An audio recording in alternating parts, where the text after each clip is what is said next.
오늘 교육부에서 발표를 했습니다. 대학 입시 제도 개편 확정안 2028년도 대학 입시 제도 개정 확편안인데 제일 이슈가 되는 거는 9등급을 5등급으로 줄이겠다. 기타 여러 가지 이야기들을 좀 나눴습니다. 이런 것들을 그냥 봤을 때 문서로 받아보면은 참 좀 난감해요. 왜냐하면 이게 이제 그 학부모 입장에서는 저도 이제 아이를 키워봤고 또 아이를 그 막내까지 지금 키우고 있는 입장에서 이렇게 복잡한 문서를 어떻게 우리가 해석할 수 있을까? 그리고 부모들이 어떻게 일을 해야 되나? 그리고 더 과목이 늘어나는 그런 것들이 만들어지는데 이런 것들을 어떻게 내가 빨리 정보를 습득하고 또 어떤 곳에서는 내가 교사로 또 학부모로 아니면은 우리 학생을 지도하는 지도자로서 어떻게 이 내용들을 빨리 습득을 해서 학생들에게 불안감을 좀 적게 하고 빨리 지도하고 핵심적인 내용들을 알려줄 수 있을까? 이게 이제 분석이 꽤 오랜 시간이 걸리는 거거든요. 그래서 그렇게 하지 말고 좀 빨리 할 수 있는 방법이 없을까? AI를 통해서 한번 하는 방법을 여러분들과 함께 나눠보도록 하겠습니다.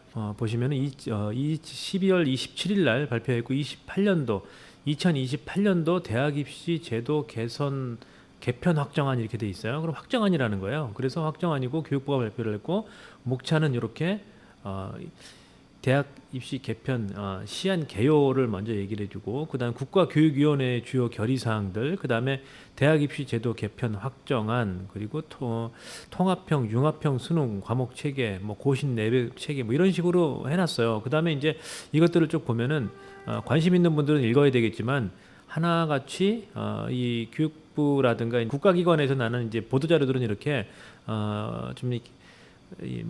작고 하나하나가 다 정책이기 때문에 잘 봐야 되거든요. 그래서 이런 것들을 우리가 어떻게 해석을 할까 이런 내용들을 가지고 한번 같이 의논해 보겠습니다.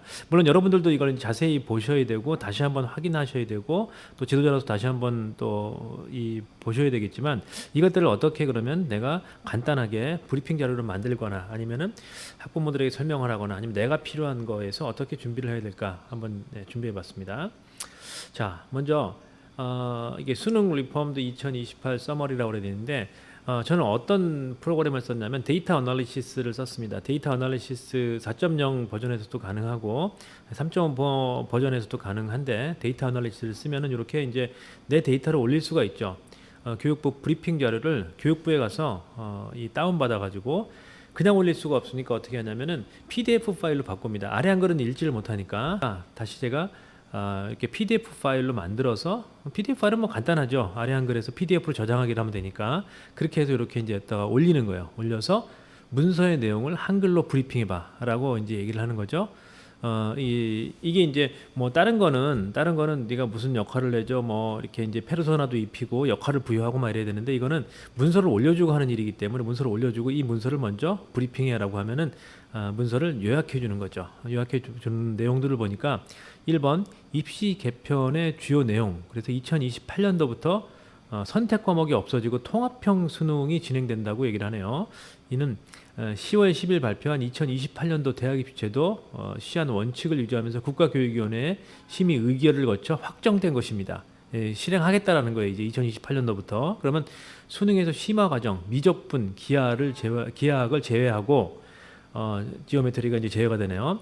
그 다음에 고등학교 내신에서 사회, 과학, 융합, 선택 과목에 대한 상대평가 석차 등급이 기재되지 않습니다. 이렇게 돼요.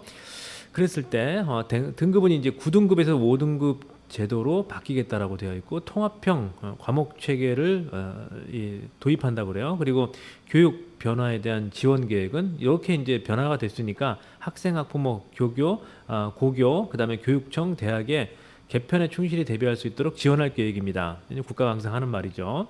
자, 그 다음에 입시와 관련된 가짜뉴스나 불안 마케팅에 적극 대응하고 고등학교 교육 과정을 개정하면서 2028년도 수능 개정에 대해서 예시 문항을 공개할 예정입니다. 이렇게 돼 있어요. 그랬을 때 이제 여기서 끝나는 것이 아니라 또 하나 물어봐야죠. 2028년도 그러면 이제 생각을 했을 때 2028년도하고 그러면 그 전년도하고 뭐가 바뀐 거지라고 이제 물어봐야 되잖아요. 이렇게 물어보시면 돼요. 그냥 2028년도 입시 개편안의 안에 주요 사항을 기존안 개편안으로 만들어 작성해줘라고 하니까 2028년도 입시 개정안의 주요 사항을 기존안과 개편안으로 나누어서 정리를 해주는 거죠. 처음에 기존안은 수능에 있어서 선택 과목이 있는 수능이었고 2028년도부터는 선택 과목이 없는 통합형 수능을 보겠다라는 거예요. 이제 선택 과목이 없습니다. 이제 다 그냥 한꺼번에 보는 통합형 수능이 된다는 거죠. 내신은 9등급에서 5등급제로 만들어지고 절대 플러스 상대평가를 병행하겠다. 그러니까 성적이 안 나오는 것도 있고 성적이 나오는 것도 있다라는 거예요. 탐구 영역에 있어서는 사회 과학 탐구가 선택 과목이었는데 통합사회 및 통합과학 과목으로 출제가 된다. 이게 이제 선택 과목이 없어진다는 것과 통해 있고요. 수학 영역에서는 심화 수학, 미적분 2하고 기하학을 포함했던 이 부분이 심화 수학에서는 제외가 된다. 기하학하고 미적분 2가 제외가 된다는 거예요. 그 다음에 융합 과목 평가가 사회 과목, 융합 선택 과목, 상대평가 석차 등급이 기재가 됐었는데 사회, 과학, 이 융합 선택 과목에서 상대평가 석차 등이 기재가 되지 않고 나오겠다. 이렇게 이게 이제 결정된 사항입니다. 그리고 이제 이렇게 결정된 사항을 얘기를 해주고 어떤 변화가 있는지 상세하게 설명한다 그러고 여기를 또 보시면은 뷰 어널리시스를 보시면 이렇게 어떻게 여기서 이런 그 박스형으로 이런 이제 분석을 했는지를 그 카피 코드를 보여주죠. 자, 그 다음에 또 하나 물어봤어요. 이러한 제도의 변화가 미칠 영향에 대해서 개인, 학교, 대학 그리고 사교육 시장이 미칠 영향에 대해서 분석을 좀 해봐 라고 하는 거죠. 왜냐하면 우리가 리더로 있을 거나 아니면 뭐 이거를 분석하거나 아니면 어디 나가서 인터뷰를 하거나 그 리더들은 그런 일을 해야 되잖아요. 그랬을 때 이런 이제 AI의 도움을 받아서 먼저 똑같이 우리가 말을 하진 않겠지만 이렇게 어떤 영향을 미칠 수가 있지라고 물어보는 거예요. 그러면 개인에게는 학습 부담이 조정될 것이다. 첫 번째, 선택 과목이 없는 통합 수능 도입으로 인해서 학생들이 공부해야 할 범위가 명확해진다는 거예요. 그 다음에 과학 선택 과목으로 인한 부담이 감소될 수 있다. 뭐 예를 들어서 과학을 하지 않을 아이인데 뭐 화학을 한다든가 물리를 한다든가 이런 이제 뭐 선택 과목에 관한 부담이 좀 없어지겠다라는 거죠. 그다음에 두 번째로는 성적 체계에 대한 변화를 적응해야 되는데 내신 5등급 제로의 전환은 학생들과 부모가 새로운 평가 체계에 적응해 가야 하는 과정을 요구하며 이에 따른 혼란이나 부담이 증가할 수 있다. 여기 이제 비평적으로 좀 써놨네요. 혼란이 예측된다라는 거죠. 융합적 사고의 발달, 통합사회와 통합과학 과목 도입은 학생들에게 보다 넓은 지식을 요구하고 융합적 사고 능력을 개발하는 데 도움을 줄 수 있다. 이렇게 이제 학생들과 학부모에게는 이런 영향을 줄 것이다라고 얘기를 했고요. 학교에는 교육 과정이 조정돼야 된다는 거예요. 새로운 수능과 내신 체계에 맞춰 교육 과정을 조정하고 교사 연수를 강화하며 교사들이 변화에 효과적으로 대응할 수 있게 해야 된다. 이건 좀 일반적인 얘기겠죠. 이런 이제 교육 제도가 개편되면 학교가 빨리 적응해야 되니까. 그다음에 학생 지도 강화. 학생들의 혼란과 부담을 최소화하기 위해서 상담, 지도 프로그램을 강화해야 할 필요가 있다는 거죠. 제일 뭐 힘든 거는 사실 학교도 마찬가지겠지만 부모들이 가장 힘들겠죠. 입시를 준비하는 부모들이. 평가 방식에 대한 변화인데 내신 평가 방식에 대한 변화도 학교 평가 방식에 대한 새로운 기준에 맞춰 조정돼야 된다. 이게 이제 AI가 이 데이터를 분석해서 이 서류를 분석해서 내놓은 대안들이에요. 그 다음에 대학은 어떨까요? 대학은 입학 전형을 조정할 수밖에 없다라는 거죠. 수능과 내신 변화에 맞춰 입학 전형 기준을 수정하고 다양한 학생들의 능력을 평가할 수 있는 방식이 모색되어야 합니다. 그 다음에 통합형 수능과 5등급제 내신은 학생의 다양한 능력과 특성을 반영할 수 있는 기회를 제공할 수 있으며 대학은 이를 존중하여 입학 정책을 만들어야 된다. 이렇게 돼 있고요.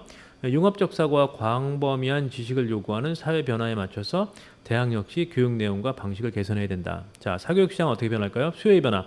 통합형 수능과 내신 5등급제 도입으로 인해서 사교육 시장의 그 수요 구조가 변화될 수 있다. 특정 과목이나 유형에 대한 집중적인 대비가 감소할 수 있다. 그러니까 이제 과학이라든가 선택 과목이라든가 아니면 여러 가지 것들이 줄어들고 아니면 뭐 국영수를 중심으로 간다든가 이런 것들이 조금 이제 완화될 수 있다라는 거예요.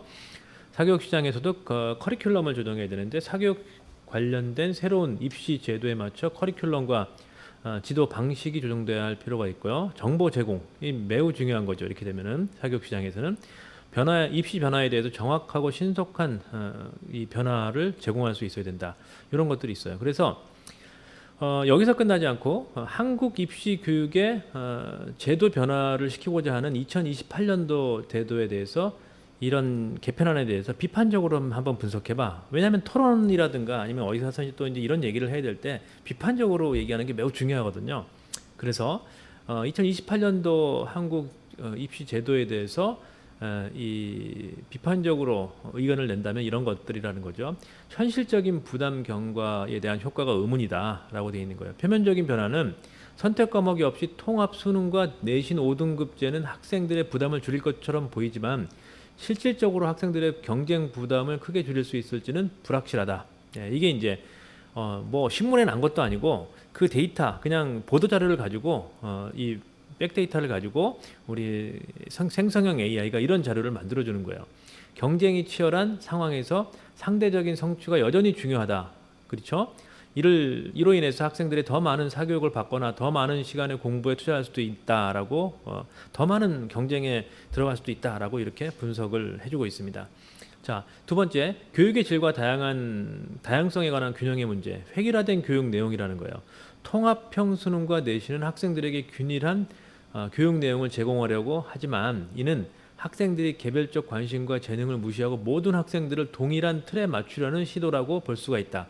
그러니까 이제 공장 근로자를 만들 때는 군인을 만들 때는 우리가 교육의 목표가 그렇게 공장 근로자와 군인을 만들 때는 그냥 거기 배울 내용들 이것만 배우면 되잖아요. 그래서 딱 그것만 배우면 되는데 그게 아니라 이 다양성의 사회에 살고 있는 학생들을 가르치는데 이렇게 이제 동일한 학습 틀에 맞추려는 것 이거 문제가 된다라고 얘기를 하는 거예요. 이러한 접근은 창의적이고 다양한 사고를 억제할 수 있으며 개인의 특정과 뭐 잠재력을 개발하는 데 한계가 있을 수 있다. 매우 중요한 비판을 하고 있는 겁니다. 지금. 그 다음에 대학 입시 제도의 근본적인 변화에 대한 필요성이라는 거죠. 단계적 개선 대 근본적 변화를 좀 살펴보면은 2028년도 대학 입시 제도 개편안은 단기적 개선을 목표로 하고 있지만 한국 교육의 근본적인 문제를 해결하기 위해서는 입시 중심의 교육에서 벗어나 학생 개개인의 발달과 성장 철학에 대한 전환, 대학 교육의 질적인 향상 그리고 사회적으로 다양한 기회와 경로와 기회를 제공하는 문화의 조성이 필요합니다. 이거 그냥 뭐 주지도 않았는데 AI가 한국 교육을 알고 있는 거예요. 지금 챗GPT가. 그래서 분석을 해가지고 이렇게 만들어주는 겁니다. 그 다음에 형평성에 관한 문제, 지역과 경제적 격차를 어떻게 해결할 것이냐라는 문제죠. 새로운 입시제도 하에서 지역적 경제적 격차가 교육 기회에 미치는 영향을 완전히 해소하기가 어려울 수 있다라는 거예요. 특히 사교육 제도에 대한 의존도가 높은 현실에서 변화된 입시 제도가 모든 학생의 공평한 기회를 제공한다고 볼 수 있는지를 그는 퀘션이다, 의문이다라고 얘기를 하고 있습니다. 그다음에 실행과 어려움에서는 실행 가능성과 지속성, 대대적인 제도 변화의 실행과 유지 관리 측면에서 많은 도전이 수행되고 또 실제 교육 현장에서 적용, 교사들의 반응, 학생들의 반응, 지속적인 평가와 수정이 필요하다는 거죠. 모니터링 없이 제도의 성공적인 정착이 어렵다라고 이야기를 하고 있습니다. 그래서 이러한 비판적인 이 내용들을 설계해서 이렇게 이제 분석해가지고 주는. 그러니까 이제 내가 예를 들어서 우리가 리더라면 교육 관련된 정책을 수립하거나 아니면 학원을 운영하거나 뭐 교사거나 이랬을 때 이런 내용들을 빨리빨리 분석해서 누군가 물어봤을 때 그런 분석적인 틀을 가지고 얘기를 해줘야 되거든요. 이런 부분이 AI가 여기까지 도와주는 겁니다. 자, 학생과 부모님이 개편안에 대해서 어떻게 대비해야 될까라고 또 물어봤어요. 그랬더니 학생을 위한 준비는 이해와 정보의 습득, 그 다음에 학습 계획을 다시 수립하고 융합적 사고력을 강화하고 정서적인 준비, 제도가 바뀌니까 정서적으로 준비하시고 그 다음에 부모님은 정보의 정확한 이해와 전달을 해야 된다. 그래서 부모님이 정보를 정확하게 이해를 해야 된다라고 얘기하고 자녀와의 소통을 강화하고 적절한 지원과 격려를 하고 장기적인 관점을 유지해야 된다. 이렇게 이제 얘기를 했습니다. 자, 다시 생각해 보시면은 우리가 가지고 있는 그 많은 정보들이 지금 이제 쌓이고 새로 바뀌는 제도라든가 이런 것들이 리더의 입장에서 이 분석을 해내야 되고 이런 부분에 있어서 리더들이 어떤 역할을 해야 되겠습니까? 이렇게 이제 챗 GPT를 가지고 우리가 챗 GPT의 도움을 받았다면은 훨씬 더 빠른 분석과 빠른 이 결과물을 가지고 그리고 내가 여기에 전문가가 아니더라도 이 내용을 알아야 되는 상황이 될 수 있잖아요. 특별히 내가 부모다 그러면 부모는 교육 전문가는 아니지만 교육에 대해서 빨리빨리 분석을 해야 되기 때문에 이런 것들을 공부를 해야 되겠죠. 근데 이게 뭐 정보라는 게 한정되어 있기 때문에 학원이 더 빨리 분석을 하고 학교가 더 빨리 분석을 하는데 거기에 이제 선생님들이나 또 학원 선생님들이나 이렇게 얘기를 했을 때 이게 진위를 선택하는 것은 사실 학생과 부모의 역할이거든요. 그랬을 때 이런 인공지능을 이렇게 응용하는 것 너무나 좋은 방법 중에 하나라고 생각해서 빨리 영상을 만들어서 여러분들과 함께 공유를 했습니다. 가장 중요한 것 두 가지가 있었죠. 하나는 교육제도가 개편된다는 거, 입시제도가 또 개편된다는 거. 두 번째는 이 교육제도를 개편 같은 이런 중요한 입시제도의 어떤 변화가 있을 때 어떻게 우리가